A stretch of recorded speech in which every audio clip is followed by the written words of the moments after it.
Our wisdom flows so sweet. Taste and see. Transmit. Initiate New England signal. Receive. Initiate adolescent frequency. Keep out of reach of children. Initiate the Pinky Promise Protocol. Witness. The League of Monster Slayers. There was an old treehouse, not far from Red's Bait and Tackle, in the forest north of the Black House. Grown large on years of additions, it is a boyhood place, filled with boyhood thoughts.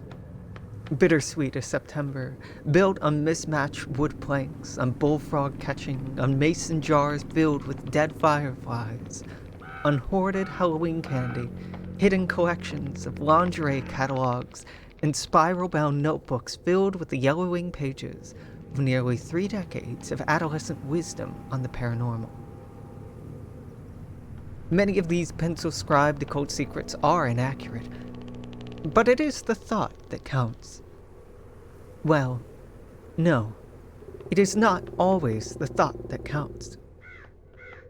Very often, the thought cannot keep cannibal teeth from ripping away the sweetmeats of the little ones. Hidden amid the happy recollections are treacherous, shrike-beaked memories. Dead things crucified on thorns and barbed wire. Faint screams from the past. The epileptic grind of fangs on skull. It all began with William Dexter. In 1983, at 10 years of age, he led the local boys as far from town as they dared. They built a treehouse away from the eyes of girls and parents. The League of Monster Slayers was born. The only way to join the League was the endorsement of a current member and the nomination of one departing. We saw the boys, such serious boys, during their initiation ceremonies. Pledges of undying loyalty to fellow Slayers by dark of night and bouncing flashlights. Time passes, first with the turning of comic book pages, and then an endless dialogue of what to do in the inevitable zombie invasion. The fire pit is filled with ashes still soaked in 1,000 ghost stories. It was all fun and laughing screams, but in the secret world, childhood games can sharpen to razor poignancy. Innocence died when 2 mutilated boys were found in the forest in 1987. The adults consoled each other by responding, "Animal attack." But children are less removed from the Mesozoic swamp of the womb, closer to the feverish, hard-line connection to communal memory and the Paleolithic wisdom that says that humans are tasty, and the dark is filled with tasters. The League gathered improvised weapons, slingshots, wooden stakes, firecrackers, and set out to earn their name. It was still a game. Until the Wendigo attacked.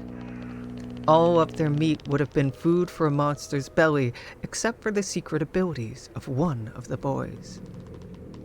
Jackson Miller, 15 years old, broke all his oaths as a student of Innsmouth Academy by using magic off-campus and among civilians.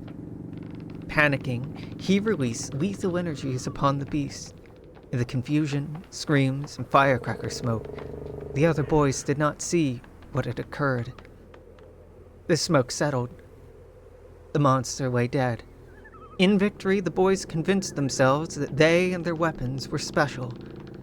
When the others went home to brag of their exploits, Jackson Miller returned to the academy, hid his toy weapon, and confessed. The faculty of Innsmouth Academy are no strangers to covering up the supernatural. They incinerated the beast's carcass in the school boiler room.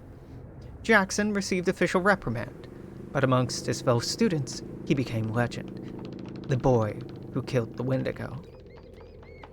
No one believed the boys of the League when they spoke of their monster slaying. They stopped speaking of it and made a pact to keep their secrets.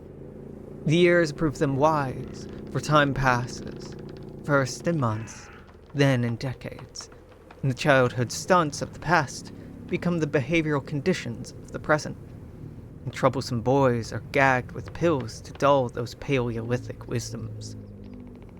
The League's no girls policy changed the summer of Nika Vasquez. 9 times she asked for membership and was denied with jeers and spitballs. The 10th time she showed up at the treehouse, demonstrating on erudite knowledge of comic book lore and throwing a severed finger, too long to be human, at the feet of the gaping boys. Generations later, and the League of Monster Slayers remembers. They pass on their stories mouth to mouth, and in secret notebooks. Every inexplicable incident gets scribbled in. Danny Dufresne leads the current League, but the fog came, and the other members disappeared. Danny remains, the last monster slayer of Kingsmouth.